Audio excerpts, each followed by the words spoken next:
ನಮಸ್ಕಾರ ವೀಕ್ಷಕರಿಗೆ, ನಾನು ನಿಮ್ಮ ವೈದ್ಯ ಶ್ರೀ ಇಸ್ಮಾಯಿಲ್ ನಿಪ್ಪಾನಿ.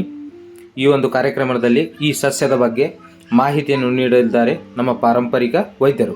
ನಮಸ್ಕಾರ ಸರ್. ತಮ್ಮ ಹೆಸರು ಸರ್? ನಮ್ಮ ಹೆಸರು ಹನುಮಂತ ಮುರ್ನಾಳ, ಗ್ರಾಮ ಹೆಗ್ಗೂರು, ತಾಲೂಕು ಬಿಳಗಿ, ಜಿಲ್ಲಾ ಬಾಗಲಕೋಟೆ. ಬಾಗಲಕೋಟೆ ಜಿಲ್ಲೆ. ಹಾಂ, ಈ ಒಂದು ಆದಿಚುಂಚನಗಿರಿ ಸಂಸ್ಥಾನ ಮಟ್ಟಿಗೆ ಫಂಕ್ಷನ್ ಹೌದು ಹೌದು. ಪಾರಂಪರಿಕ ವೈದ್ಯರದ ವಾರ್ಷಿಕ ಸಭೆ ಇತ್ತು, ಅಟೆಂಡ್ ಆಗಿ ಬಂದೆವು. ಇಲ್ಲಿ ತಪೋವನದಲ್ಲಿ ಇದು ಗಿಡಮೂಲಿಕೆ ಸಿಕ್ತಂದು. ಇದರ ಬಗ್ಗೆ ಏನಂತಾರೆ ಸರ್?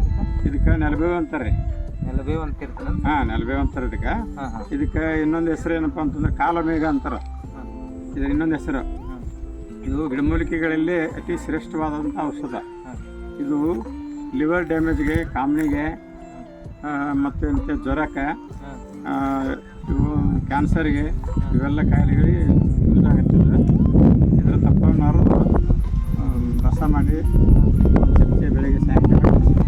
ಇದು ರಸ ಅಷ್ಟೇ ಹರಿದು ಆಗಿದ್ದಾಗ ಕುಡಿಸ್ಬೇಕ್ರೆ? ಇದನ್ನು ತೊಗೊಂಡು ಶೇಖರಣೆ ಮಾಡಿ ಏನಾರ ಪೌಡರ್ ಮಾಡಿ ಮಾಡ್ಲಿಕ್ಕೆ ಸಾಧ್ಯ ಇದೆ ರೀ. ಇದ್ದಾಗ ಡ್ರೈ ಇದ್ದಾಗ ತಂದು ಒಣಗಿಸಿ ಪೌಡ್ರ್ ಮಾಡಿ ಸಂಗ್ರಹದಲ್ಲಿ ಇಟ್ಕೊಂಡು 1-4 ಚಮಚೆ ಪೌಡ್ರನ್ನ ಒಂದು ಕಪ್ ಹಾಲಿನಲ್ಲಿ ಬೆಳಿಗ್ಗೆ ಸಾಯಂಕಾಲ ಕೊಡೋದ್ರಿಂದ ಒಂದು ಹಾಲಿನಾಗ ತಗೋಬಹುದು ಅಥವಾ ನೀರಿನಲ್ಲಿ ಸಹ ತಗೋಬಹುದು. ಇದು ದಿವ್ಯವಾದ ಔಷಧ. ಇದು ಆಯುರ್ವೇದ ಗ್ರಂಥಗಳಲ್ಲಿ ಉಲ್ಲೇಖವಾಗಿದೆ. ಅದರಲ್ಲಿ ಹೆಸರು ಕಾಲಮೇಘ ಅಂತ ಬರೆದಿರುತ್ತಾರೆ. ಅದಕ್ಕೆ ನಾವು ನಮ್ಮ ಕನ್ನಡದಲ್ಲಿ ನೆಲಬೇವು ಅಂತ ಕರಿತಿದ್ದೇವೆ.